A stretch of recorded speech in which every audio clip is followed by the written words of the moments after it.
Assalamualaikum warahmatullahi taala wabarakatuh.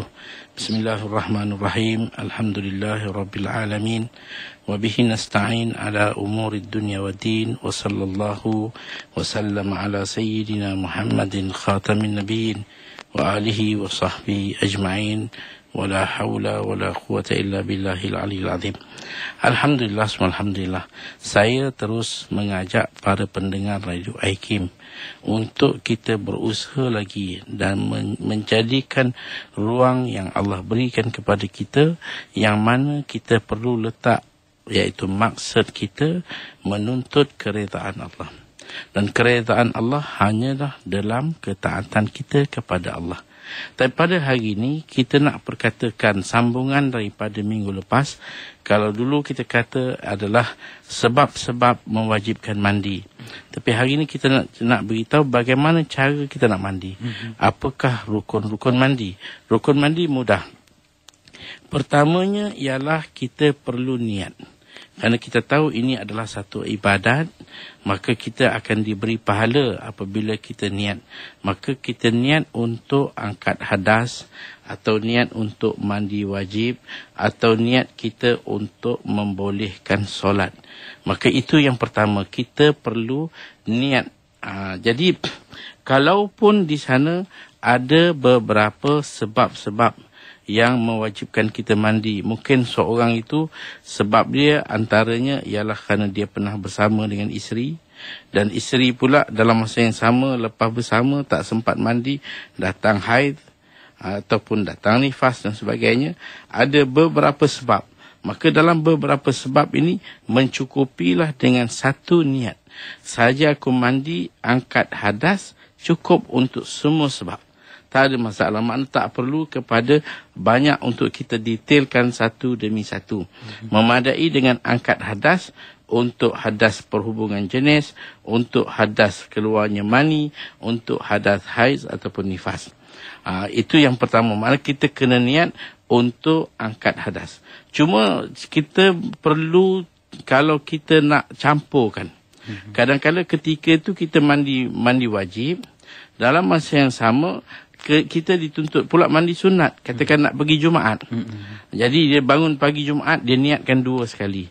Maka niat sunat ni dia kena masukkan. Kalau tidak, dia tak akan dapat pahala sunat. Jadi dia niat sahaja aku mandi, angkat hadas besar dan hadas kecil. Maka dua dalam satu.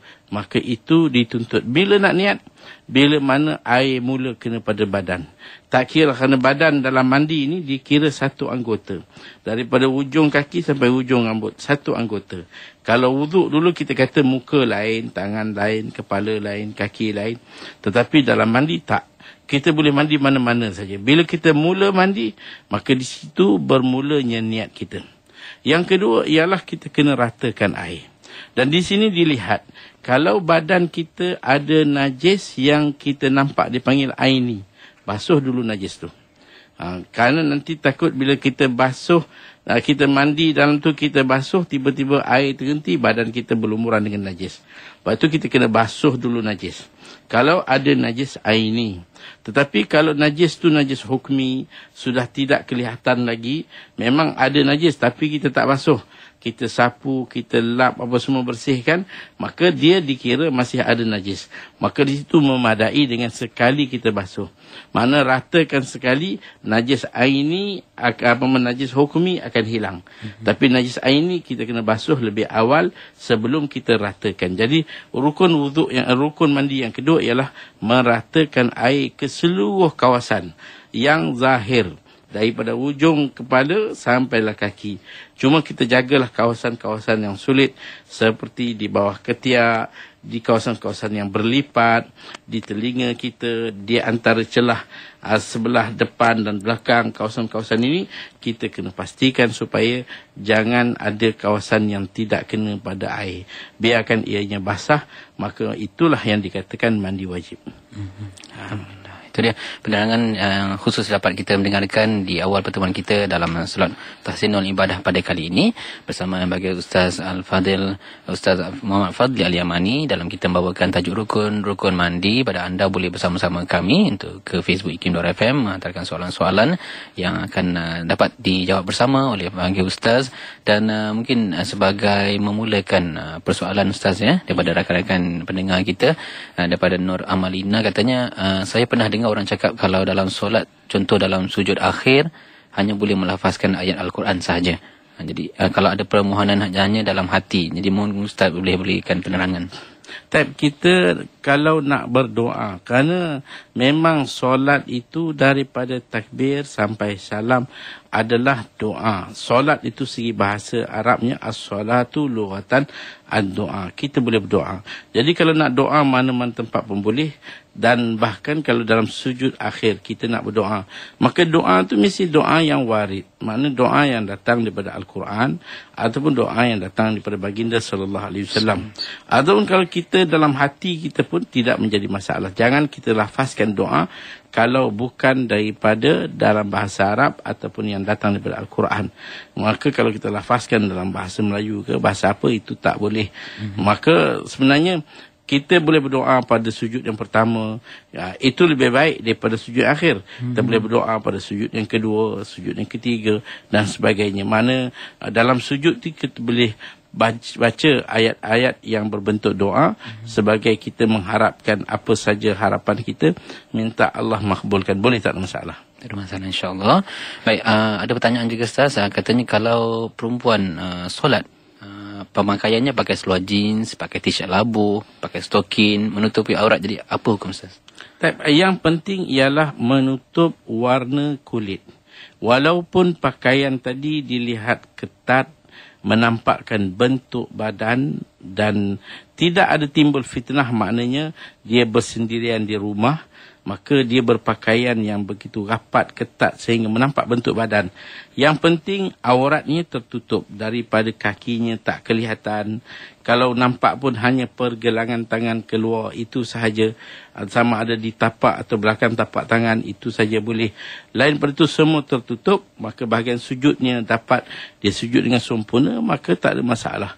Cuma kalau di kawasan ruang yang terbuka, maknanya di masjid, suasana orang ramai, maka fitnah ni bukan semestinya orang laki-laki je tengok kita kata akan tergoda. Kadang-kadang kecantikan dan kelebihan yang Allah bagi pada perempuan ini membuatkan orang perempuan sesama mereka pun juga tergoda. Jadi kadang-kadang orang perempuan pun dia tengok perempuan lain dengan pakaian yang agak seksi, dia juga terganggu fikiran dia. Maka lebih baik kita mengelak, kerana benda tu daripada makruh boleh jadi sampai kepada haram. Alhamdulillah. Baik, seterusnya Ustaz, daripada Raji Hasan, katanya bila bersolat di masjid, ada segolongan orang yang suka letakkan sejadah kecil supaya bila mereka sujud, dahi dan hidung mereka kena pada sejadah itu. Walaupun di masjid sendiri sudah terbentang kapet yang luas untuk jemaah bersolat. Mungkin Ustaz ada komen tentangnya. Jadi itu memang kita nampak ada orang suka bawa dia punya, dia seorang aja. Jadi sebenarnya dah cukup dengan kapet yang ada. Kalau dia nakkan keberkatan mereka, maka benda itu tidak ada masalahnya. Tak adalah benda yang dikatakan sunat, tak ada benda itu haram atau makruh. Dia tidak memberikan apa-apa kesan sebaliknya. Cuma ini keseronokan diri dia. Dia nak semayang, dia nak sujud atas sejadah yang dia beli, khas daripada Mekah ke mana, kecil untuk letak muka dia saja. Itu tidak ada sunatnya, tidak ada harus, tidak ada makruhnya, tidak ada haramnya, tidak ada apa hukum. Terpulang kalau dia nak seronok untuk diri dia, tak salah.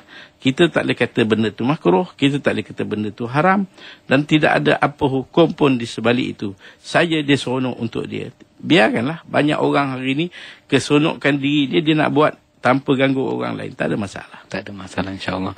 Tapi Ustaz, sebagai tambahan, kalau kita lihat pada ketika solat Jumaat Ustaz kedapatan ada masjid yang penuh sesak, ada sampai ke luar kawasan di halaman masjid, di kawasan-kawasan simen dan sebagainya Ustaz. Adakah memadai boleh terus sembahyang solat ataupun perlukan sesuatu yang letakkan di sebelah dahi? Kalau kita tengok di masjid-masjid, alhamdulillah hari ini boleh dikatakan banyak masjid sudah mementingkan kebersihan. Kali kawasan kasut tu sebenarnya memang kita tak nampak apa-apa najis. Kalau kawasan luar lantai di bawah pun tak nampak apa-apa najis. Kita tak boleh terus nak menghukumkan najisnya tempat itu sehingga kita nampak jelas ada tai kucing ke, ada tai ayam ke. Kalau tak ada, semua tu bumi bersih. Ju'ilat li al-ardu tahura. Nabi kata, saya dijadikan pada saya bumi itu bersih. Mana tempat asalkan tidak ada najis, kita boleh solat. Jadi kalau hari Jumaat ada orang solat di bawah dekat tempat parking. Tempat parking tu memang tak ada apa pun. Selalunya bahkan kadang-kadang bersih lagi bila mana hujan turun, maka kawasan tu dah bersih. Kita solat di situ tanpa alas apa-apa. Hukum dia sah. Tak ada masalah. Tak ada masalah. InsyaAllah. Alhamdulillah. Terus lagi bersama-sama kami dalam rancangan Tahsinul Ibadah bersama Al-Fadhil Ustaz Muhammad Fadli Al-Yamani. Tajuk kita Rukun-Rukun Mandi. Mungkin ada persoalan-persoalan yang menjurus tentang tajuk itu akan kita kongsikan. Dan di samping itu Ustaz, ada pertanyaan daripada Ain. Katanya, macam mana nak niat solat kalau anak-anak ada mengikut belajar untuk berjemaah bersama Ustaz? Niat tu. Kalau kita katakan kita nak solat dengan membimbing anak-anak dan anak-anak kita ni sudah mumayyiz. Kalau ibu nak menjadi imam kepada anak-anak perempuan, maka niat sebagai imam. Kalau anak tu sudah mumayyiz. Tapi kalau anak tu tak tentu hala lagi, masih budak, baru umur 3 tahun, 4 tahun, tak tahu apa, dia ikut semacam aja. Kadang-kadang dia sujud bila dia suka, maka kita tak payahlah nak niat sebagai imam. Tapi kalau anak tu sudah 8 tahun, 9 tahun, dia belum baligh, tapi dia tahu apakah cara nak solat dengan ibu dia, maka ataupun dia dah dewasa, dia nak ikut, maka tak ada masalah. Kita bimbing dengan kita niat sebagai imam. InsyaAllah. Alhamdulillah. Dan di samping itu tambahan daripada rakan kita Muhammad Rahman, katanya memakai celak Nabi ni. Dia suka memakai celak Nabi. Adakah semasa wuduk ataupun mandi wajib perlu dicuci celak itu terlebih dahulu atau bagaimana Ustaz? Celak ni kita kata dia adalah satu yang dipanggil ismit, yang disunatkan kita pakai. Tapi dia bukan pakai untuk berhias. Kerana dia dipakai untuk tidur malam. Jadi bila kita nak tidur lepas isyak, kita pakai supaya bangun pagi besok mata kita ni dicuci bersih. Dengan celak tu dia buatkan mata kita jadi bersih.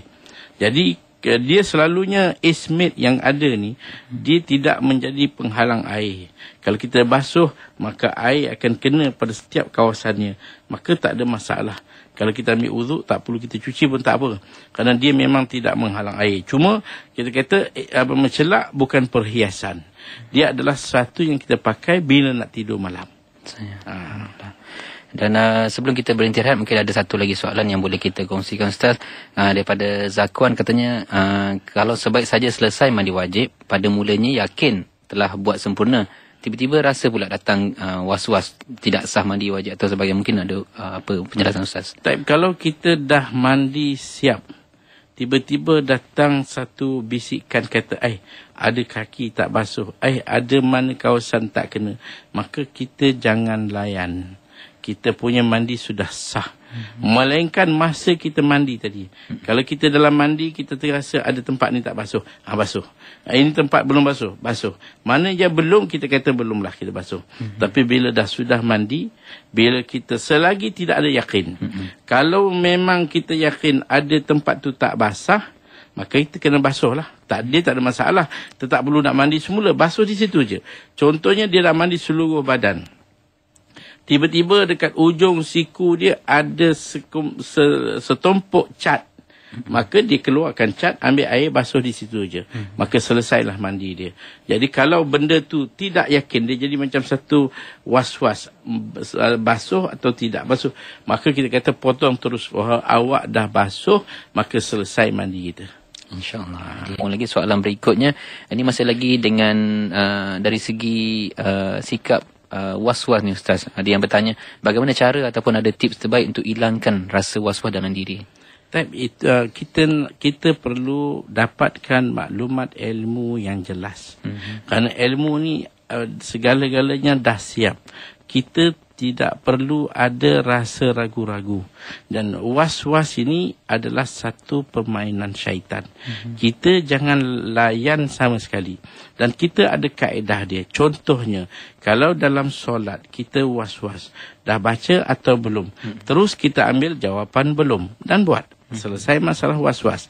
Kalau kita was-was antara rakaat 2 ke 3, kita ambil 2, tambahkan bagi cukup. Selesai masalah.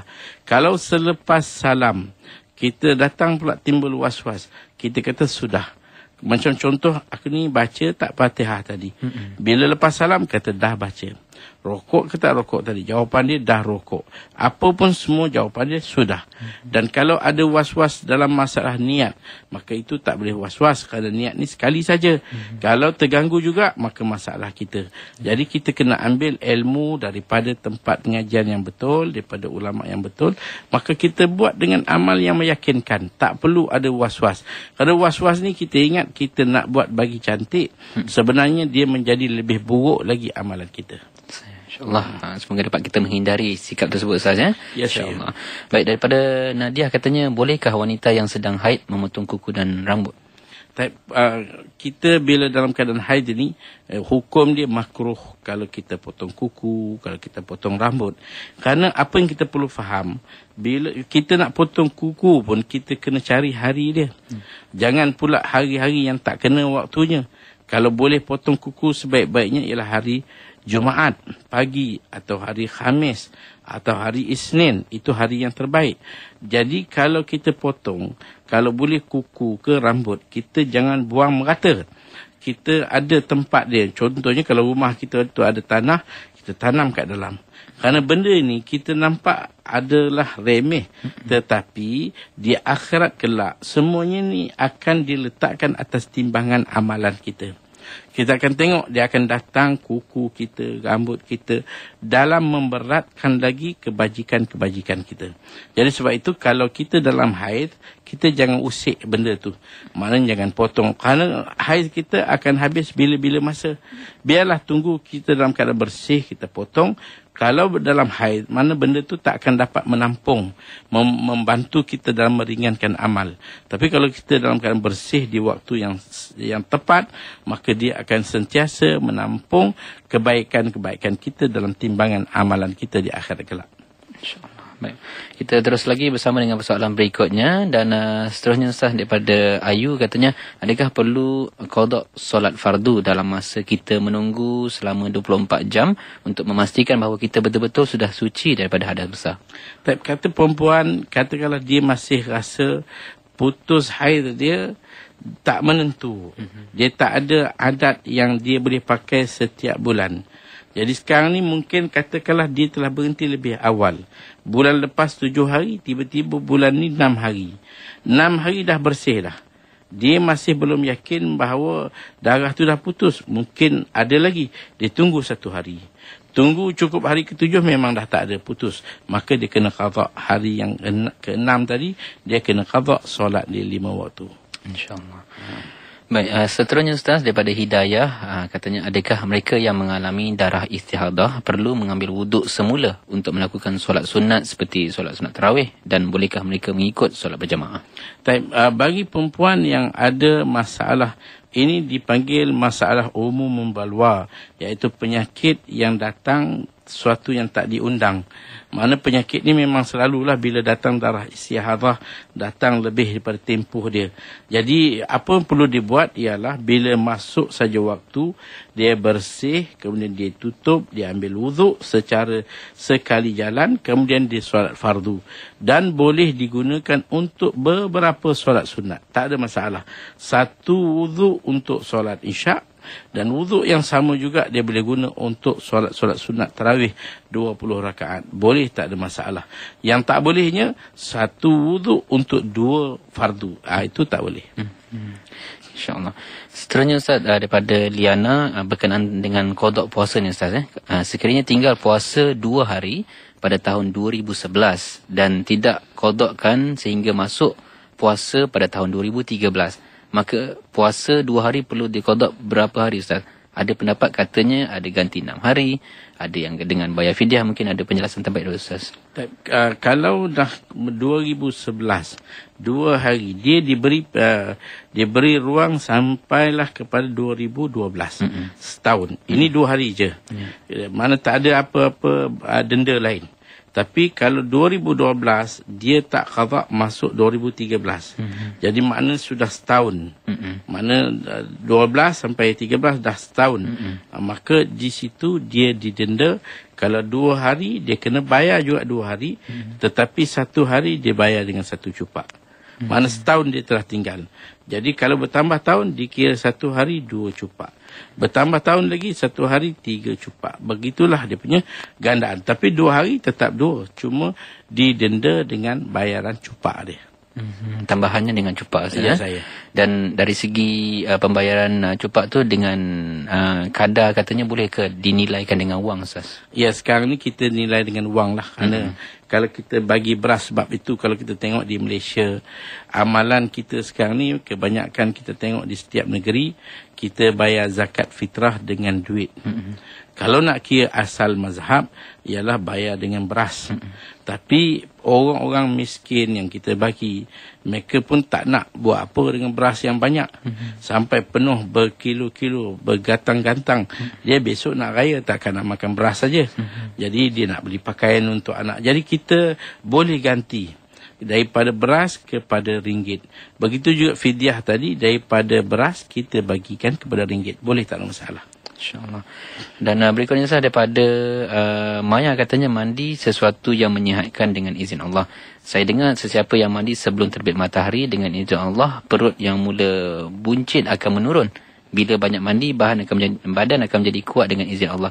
Dan katanya ada juga orang tua kata jangan mandi malam kerana takut kena paru-paru beraya. Mungkin ada penjelasan terbaik Ustaz. Tak, sebenarnya mandi ni kita boleh mandi bila-bila masa.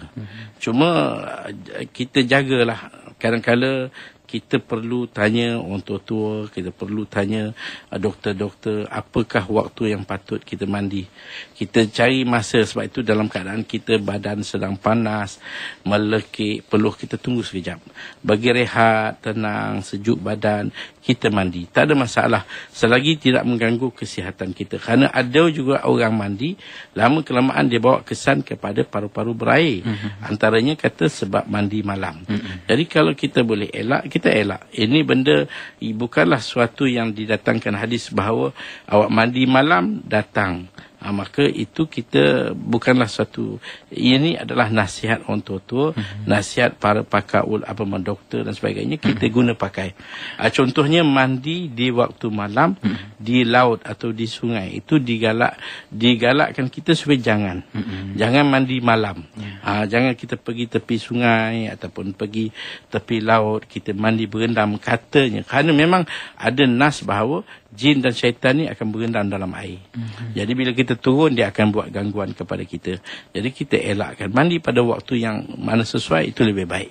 InsyaAllah. Alhamdulillah. Dan terus lagi untuk kita bawakan rancangan tahsinul ibadah. Persoalan berikutnya daripada Liza katanya, apa hukumnya orang berpuasa tapi tidak mandi hadas sampai waktu zuhur Ustaz? Jadi kalaulah kita puasa, dia tidur berhadas malam sampailah zuhur, subuh mungkin dia tak solat, datang sampai zuhur. Hukum puasa sah, tapi perbuatan dia melewatkan mandi itu adalah makruh. Jadi makruh saja puasa dia, tak ada masalah. Tapi maknanya walaupun sah, tapi ada kekurangan dan kepincangan yang patut diatasi. Kerana kalau boleh, biarlah diri kita sentiasa berada dalam keadaan bersih. Kalau kita berhadas, sebenarnya kita akan berada jauh daripada malaikat rahmat. Maka kita tak akan dapat rahmat turun kepada kita. Maka rugilah kita bila hidup tanpa rahmat. Baik, daripada Muhammad Haruji, apa hukumnya Ustaz mandi dengan menggunakan air zam-zam? Mandi dengan menggunakan air zam-zam adalah harus. Cuma dikatakan makruh kalau kita basuh najis. Kita basuh air besar ataupun air kecil dengan air zam-zam. Tak haram.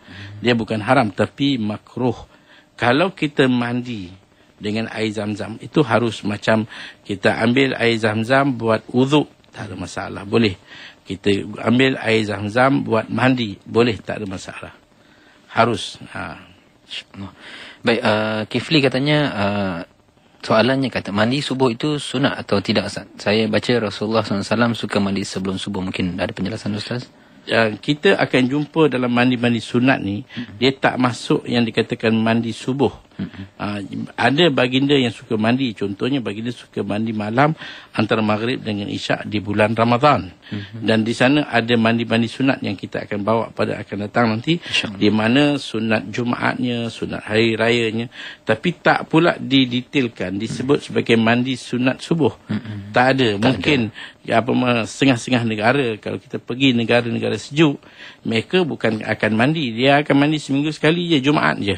Dia tak akan mandi 5 waktu macam kita. Kalau kita ni negara yang panas, memang kalau tak mandi nanti melekit badan kita, walaupun pagi-pagi pun kita dah berpeluh. Jadi kita mandi itu tak ada masalah, tapi nak kata sunat subuh tak ada. Wallahu a'lam bishawab. Berikutnya, Ustaz, daripada Rizwan katanya boleh minta pandangan daripada Ustaz mengenai mandi taubat. Kita pun tidak ada juga dikatakan sana sunat bila kita bertaubat kita mandi. Tapi kalau kita buat satu-satu dosa, kita nak bersihkan diri kita daripada satu-satu kesalahan, kita mandi, maka itu tidak ada masalah. Macam contohnya satu orang yang baru nak masuk Islam. Bila dia masuk Islam, maka dia pun mandi. Maka memang disunatkan kalau dia tak berhadas, dia mandi. Mana dosa kufur dia tadi memang telah terpadam dengan sebab masuk Islam. Al-Islamu yahjubu ma qablah. Islam memadamkan segala yang terdahulu, tapi sunat dia mandi. Kalau kita bertaubat atas kesalahan kita, kita rasa insaf, kita mandi, maka tak ada masalah, boleh. Ataupun macam orang yang pengsan, orang yang gila, bila dia dah sedar dunia dia, dah apa yang berlaku selama ni dia hilang ingatan, maka disunatkan dia mandi. InsyaAllah. Seterusnya, Ustaz, daripada Badariah katanya, adakah benar, Ustaz, perempuan bersolat berjamaah di masjid tanpa mahram, solatnya tak sah? Jadi bagaimana, Ustaz? Solat sebenarnya di mana pun sah.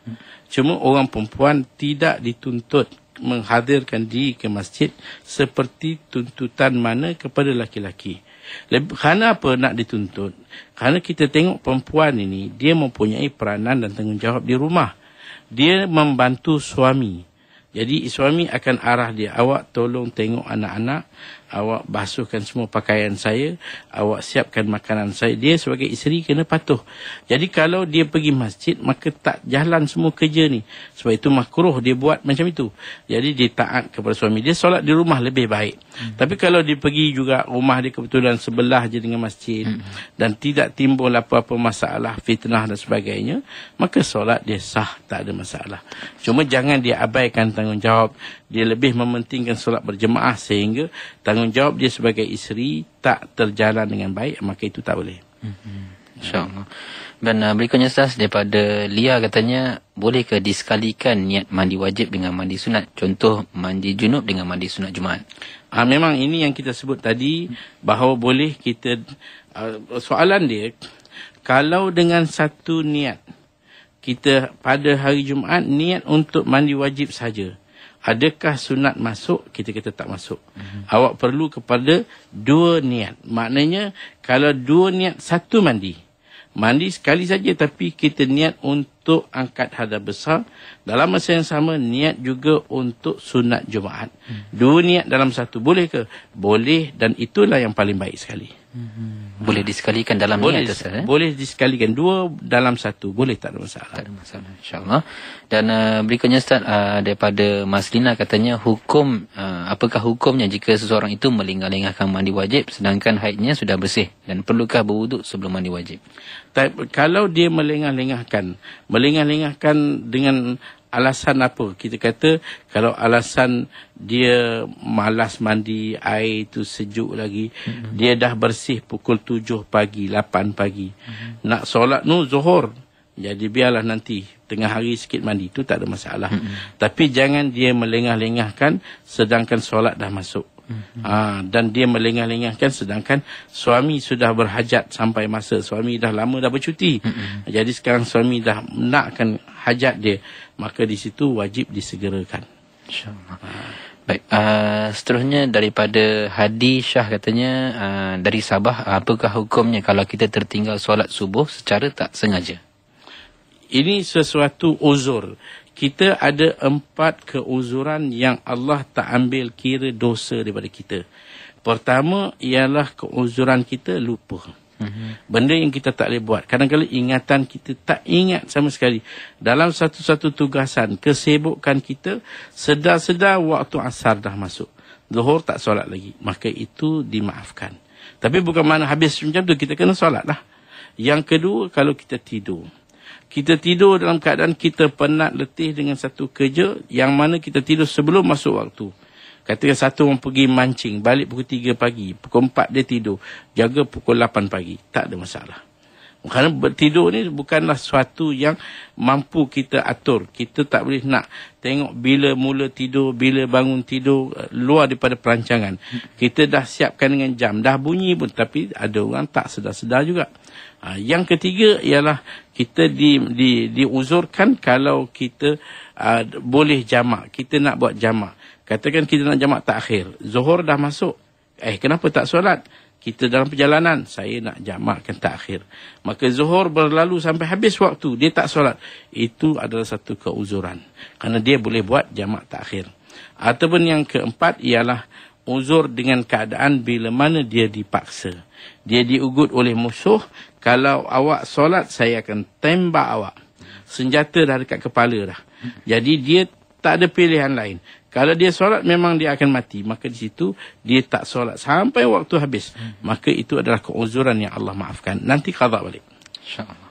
Baik, berikutnya daripada Seri katanya nak bertanya Ustaz tentang niat mandi wajib yang sebenar. Bagaimana niat yang sebenar? Niat mandi wajib ni, kita ada beberapa. Kita contohnya, sahaja aku niat angkat hadas besar. Sahaja aku niat mandi hadas. Sahaja aku niat mandi wajib. Kalaupun kita tak sebut hadas itu apa? Hadas haid ke? Hadas junub ke? Tapi dengan angkat hadas itu dah cukup. Ataupun kita kena mandi wajib. Sahaja aku mandi wajib kerana Allah. Sahaja aku bersihkan diri untuk solat. Maka itu dah cukup walaupun tak didetailkan dengan sebab-sebab yang tertentu. Boleh Ustaz ya? Boleh ya saya. InsyaAllah. Baik, seterusnya Ustaz daripada Fatonah katanya, bolehkah kita membaca Al-Quran juga menghafal ketika uzur? Ini satu masalah yang kita kena ingat, bahawa Al-Quran adalah kitab suci. Dia berbeza dengan kitab-kitab lain, berbeza dengan buku-buku lain. Kita cuba lihat perbezaan kitab ini. Bila kita dalam keadaan haid, kita tak boleh baca dalam bentuk mengeluarkan suara. Kalau baca dalam hati atau baca dengan gerakkan bibir mulut tanpa suara, itu tak ada hal. Tapi kalau baca yang bersuara, maka baca dengan niat untuk dapat pahala atau untuk menghafal, itu tidak boleh ketika kita dalam haid. Ini memang dilarang sama sekali. Baik, seterusnya Ustaz daripada Yati katanya, apa hukumnya menahan kentut ketika waktu solat? Menahan kentut, kalau sebelum solat, elok kita lepaskan dulu, ambil uduk. Tapi kalau dah solat ni, kita menahan kentut ni, hukum dia makruh. Sebab solat kita sah. Kerana kita tidak ada perhatian, kita akan hilang tumpuan. Kekusyukan kita tak dengar lain dah. Mungkin imam baca pun kita tak perasan apa dia baca. Kerana kita duk jaga, takut-takut terbuka dan terkentut. Maka sebab itu hilang kita punya fadilat yang kita nak, kekusyukan solat. Tapi solat kita sah. Baik. Mungkin ini satu soalan terakhir Ustaz. Boleh kita tanyakan pada Ustaz daripada Bani katanya, boleh tak kita lakukan qada solat pada bila-bila masa walaupun pada waktu haram? Tak, kita nak qada solat. Qada solat ni bila-bila masa saja. Cuma jangan kita sengaja. Kita ada waktu sebelum asar. Tapi memang sengaja nak buat lepas asar. Itu tak boleh. Kita memang ada waktu sebelum subuh. Tapi sengaja kita nak buat, itu tak boleh. Tapi kebetulan kita itulah masa yang ada. Lepas asar itulah masa rehat dia. Lepas subuh itulah masa ruang yang ada. Maka boleh dia qada bila-bila masa. Tetapi jangan waktu khatib membaca khutbah. Itu sama sekali tak boleh, dan bukan kata tak boleh tetapi berdosa, kerana kita telah lari daripada apa yang patut kita lakukan, iaitu memberi tumpuan kepada mendengar khutbah. Itu dia.